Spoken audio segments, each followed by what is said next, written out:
സുമതി വളവ് കണ്ടിറങ്ങിയുള്ളൂ. എന്ന് വെച്ചാൽ മസ്റ്റ് വാച്ചിങ് പടം. എന്ന് വെച്ചാൽ ഹൊറർ മൂവിയിൽ നല്ല ഒരു ഇത് തന്നെയാണ്. നമ്മളെ വിനയൻ ചേട്ടൻ്റെയൊക്കെ ആ പടമൊക്കെ കഴിഞ്ഞിട്ട് വന്നിട്ട് ഇപ്പോൾ നല്ലൊരു മൂവിയാണ്. പിന്നെ അഭിലാഷ് ചേട്ടൻ തിരക്കഥയാണെങ്കിലും അതിൽ നല്ല റോള് ചെയ്തിട്ടുണ്ട്. എല്ലാവരും മസ്റ്റ് വാച്ചിങ്. പിന്നെ അർജുൻ അശോകനായിക്കോട്ടെ, സുരേഷ് ചേട്ടൻ്റെ മോനെ ആയിക്കോട്ടെ, എല്ലാവർക്കും നല്ല നല്ല റോളാണ്. ഭംഗിയായിട്ടുണ്ട്. അടിപൊളിയാണ്. അടിപൊളി. എല്ലാവരും സൂപ്പർ ആയിട്ടുണ്ട്. എല്ലാ കാസ്റ്റും അടിപൊളിയായിരുന്നു. എല്ലാം നന്നായിട്ടുണ്ട്. ബാക്ക്ഗ്രൗണ്ട് സ്കോർ അടിപൊളിയായിരുന്നു. നല്ല എഫക്റ്റ് ഉണ്ടായിരുന്നു മൂവിക്ക് മൊത്തത്തിൽ.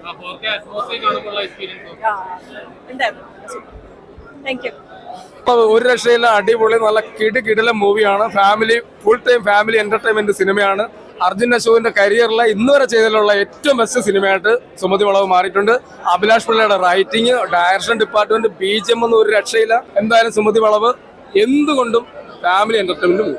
മോനെ സുമതി വളവ് നമ്മള് എന്താ പറയാ, നമ്മള് പണ്ടൊക്കെ ഇങ്ങനെ കേട്ട കഥ നമ്മൾ തിയേറ്ററിൽ ഇങ്ങനെ ബിഗ് സ്ക്രീനിൽ കാണുമ്പോൾ അതിൻ്റെ ഒരു ത്രില്ലിലാണ് നമ്മൾ. കാരണം നല്ല ഗംഭീരമായിട്ട് സ്ക്രിപ്റ്റ്, നല്ല ഗംഭീരമായിട്ടുള്ള ഡയറക്ഷൻ, എന്താ പറയാ, അർജുൻ ചേട്ടനൊക്കെ വളരെ ഗംഭീരമായിട്ട് ചെയ്തിട്ടുണ്ട്. എല്ലാവരും വളരെ ഗംഭീരമായിട്ട് ചെയ്തിട്ടുണ്ട്. ക്യാമറ ആണെങ്കിലും അതിന്റെ എഡിറ്റിംഗ് ആണെങ്കിലും BGM ആണെങ്കിലും പാട്ടുകളൊക്കെ ആണെങ്കിലും നമുക്ക് മനസ്സിൽ നിന്ന് പോകൂല.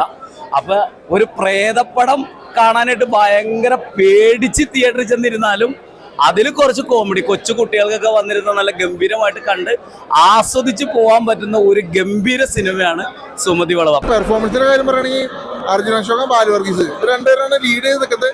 ഇവരെ കൂടാണ്ട് കുറേ ക്യാരക്ടേഴ്സിലുണ്ട്. അതായത് സൈജ് കുറുപ്പ് നല്ല രസമായിട്ട് ചെയ്തിട്ടുണ്ട്.